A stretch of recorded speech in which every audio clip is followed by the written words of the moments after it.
The case of a Malaysian diplomat facing criminal charges in New Zealand has become a political issue. Foreign Minister Murray McCully is being criticised for his handling of the situation, and the government is taking heat for being slow to act. International Relations Professor Robert Patman joins us to shed some light on the issue. Good evening. Good evening, Rebecca. Tell us briefly how this all began.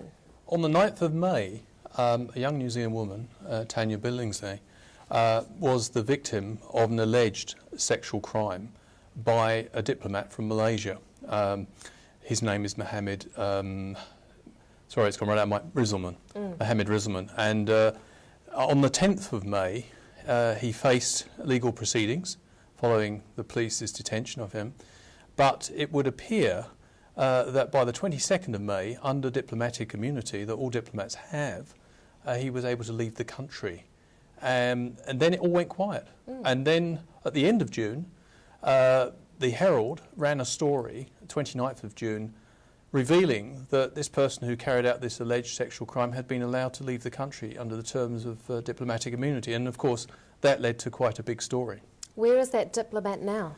He's back in Malaysia, undergoing psychiatric tests, but the Malaysian government have subsequently said they have no objection to waiving his diplomatic immunity and him returning to New Zealand, although it looks like there's no time set yet for his return. Is he likely to come back here and face charges, do you think? If we are to believe what the Malaysian government said, yes. The Malaysian Foreign Minister was very strong. He said diplomatic immunity was not immunity from crimes committed like those that are alleged occurred.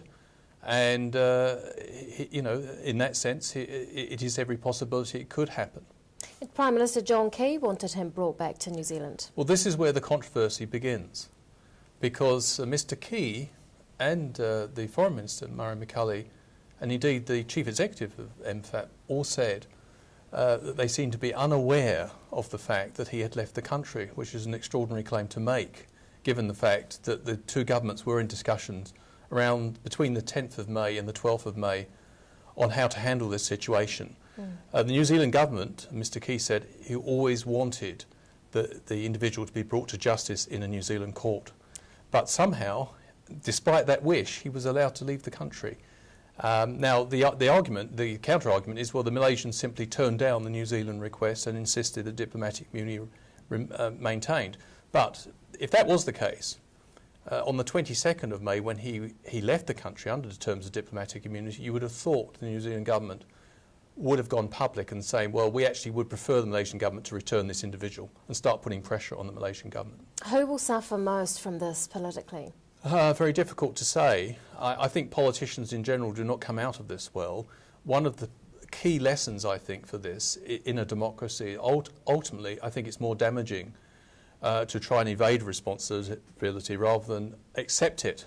It seems to me that the government did drop the ball over this episode, and they should stop blaming public officials. One of the crucial things to remember here is that Mr McCully and Mr Key, they have formal political responsibility for framing this country's foreign policy over such episodes as this. And so they have to say, where were they when this incident occurred, rather than blame officials who cannot answer back without losing their job. So I think it would be nice to say it's all down to Mr McCully. I don't think that's necessarily true. For example, one of his predecessors as Foreign Minister, Mr Peters, did a similar, he blamed his officials when he blatantly learned that New Zealand planes were flying Australian troops to Iraq. So this is not a new thing, but I think you know, it will hurt the government in the election run-up. Professor of International Relations Robert Patman, thanks for your time.